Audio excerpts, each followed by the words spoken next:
At para naman sa ating presyong palengke, andito tayo ngayon sa Elvin's Lantern kung saan alamin natin kung magkano ang presyo at kung gaano kaganda ang mga parol dito. Kumukuti-kutitap na ang mga binibentang parol sa San Leonardo, Nueva Ecija. Pagpasok ng bear month mula September ay nagsisimula na ang pagbebenta dito. Isa sa mga dinarayo dito ay ang Elvin's Lantern dahil sa quality at ganda ng iba't ibang design ng kanilang mga parol. Isa sa mga nauunang tindahan ang paggawaan ng parol dito sa Nueva Ecija. Merong halos 17 taon na gumagawa at nagbebenta ang mga ito. Kung ang Pampanga ay binansagang Christmas capital of the Philippines, ang San Leonardo naman ay Christmas capital ng Nueva Ecija na pwede ring makipagsabayan sa mga parol sa Pampanga. Mabusisi ang paggawa ng mga parol mula sa framing, installation, wirings at pagtitesting sa mga ito para masiguro ang kalidad at safety nito. LED light ang gamit dito para mas matipid sa konsumo sa kuryente at mabibili ito mula 2,500 hanggang 3,500. Depende doon sa laki at sa kanyang design. Isa sa quality dito ay ang parol na gawa sa kapis na mas matibay at mas maganda. Ang iba naman ay dinadala pa sa ibang bansa. At ang maganda pa dito sa Elvin's Lantern na kapag ka nasira o nabasag ang kapis, ay may warranty ang Elvin's Lantern na pwede nilang i-repair. Ang kanilang lantern na gawa sa kapis, ang kanilang medium size ay nagsisimula sa presyo ng 2,500, merong 3,500, merong 4,500. At syempre, itong kanilang flowers ay nasa 3,500 na gawa rin sa kapis.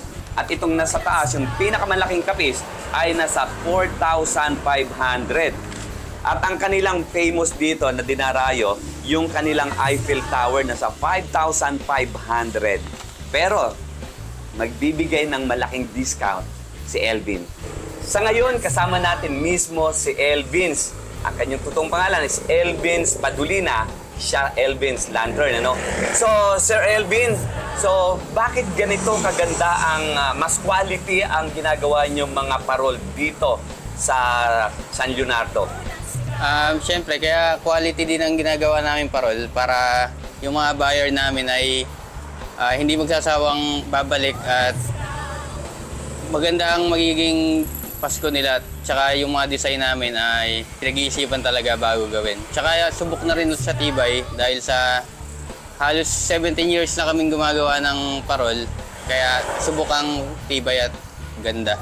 Yun. So ito, Sir Elvin, sa ating mga gustong bumili, lalo na yung personal na design, halimbawa gusto nila ng ganitong design sa kanilang mga tahanan, pwede ba kayong gumawa mismo dun sa kanilang bahay o di kaya dun sa munisipyo o sa mall? So pagka ganun, kaya ba ng Elvin's Lantern yung mga ganung mga project? Kaya naman namin, nag-customize din kami, tsaka repair and installation sa bahay, sa munisipyo, sa simbahan, sa barangay. Kahit anong design naman, basta meron kayong gustong ipagawa, kaya naman namin gawin. At eto pa, Sir Elvin, so ano ang aasahan ng ating mga buyers, lalo pagka bibili sila, lahat ito malapit na yung Pasko, kailangan nilang mag-decorate sa kanilang mga bahay, ano ang discount na ibigay ng Elvin's Lantern sa ating mga mamimili? Basta pagka napanood nyo ito sa TV48, bigyan ko kayo ng malaking discount. Ayan! Siyempre, galing mismo kay Sir Elvin na magbibigay siya ng discount. Ang password lang, kapag sasabihin mo lang, napanood ko po sa TV48 ang Elvin's Lantern, sigurado, malaking discount ang ibibigay sa inyo. At yan ang ating presyong palengke kasama si Jasper Belasote at si Jeff Gonzalez.